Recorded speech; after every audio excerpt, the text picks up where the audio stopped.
বিসমিল্লাহির রহমানির রহিম। আশা করি সবাই অনেক অনেক ভালো আছেন। আজকের এই ভিডিওতে মহার্ঘ ভাতার সর্বশেষ আপডেট জানিয়ে দেওয়ার চেষ্টা করব।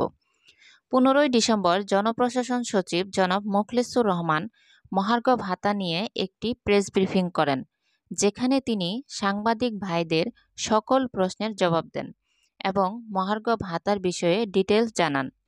জনপ্রশাসন সচিব জনাব মোখলেছুর রহমান মহার্ঘ ভাতার বিষয়ে যে বিষয়গুলো সুস্পষ্ট করেন তা হল, কর্মকর্তাদের থেকে কর্মচারীদের ভাতার পরিমাণ বাড়ানো হবে, অর্থাৎ কর্মকর্তা ও কর্মচারীদের ভাতার মধ্যে যেন ব্যালেন্স থাকে, সেজন্য কর্মকর্তাদের শতকরা হার কম দেওয়া হবে এবং কর্মচারীদের শতকরা ভাতার হার বেশি দেওয়া হবে, যাতে ঊর্ধ্বতন কর্মকর্তাদের সাথে নিম্নতম কর্মচারীদের মহার্ঘ ভাতার কোনো বৈষম্য না হয়।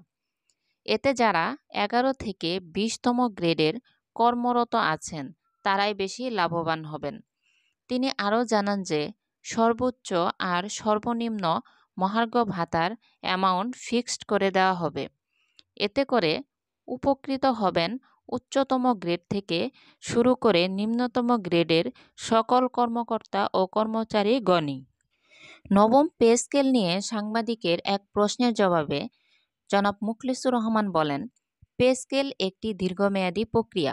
এটি এত শর্ট টাইমে করা সম্ভব নয়। তাই এই মহার্ঘ ভাতার ব্যবস্থা করতে যাচ্ছে সরকার।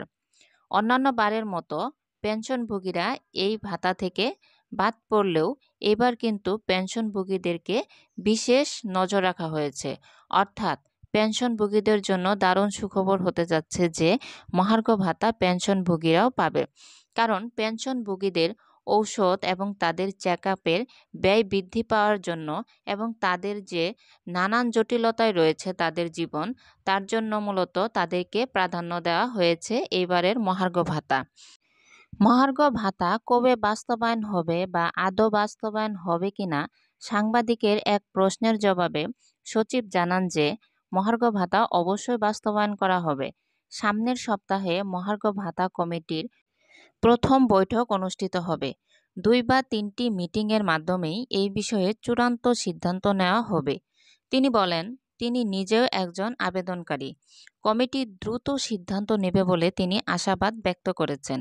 এই কমিটি তাদের সুপারিশ সরকারকে প্রদান করার খুব অল্প সময়ের মাঝেই তা যাচাই বাছাই শেষে মহার্ঘ ভাতা প্রদানের জন্য কার্যকরী পদক্ষেপ নিবে সরকার।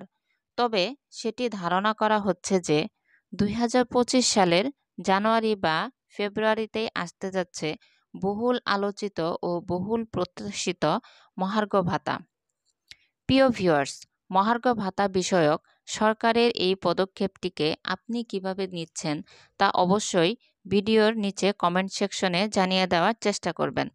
আর এতক্ষণ যদি আমাদের ভিডিওটি দেখে থাকেন তাহলে অন্যদেরকে দেখার সুযোগ করে দেওয়ার জন্য ভিডিওতে একটি লাইক ও কমেন্ট করে যাওয়ার জন্য আমন্ত্রণ জানিয়ে আজকের মতো ভিডিওটি এখানেই শেষ করছি। ধন্যবাদ এতক্ষণ আমাদের সাথে থাকার জন্য।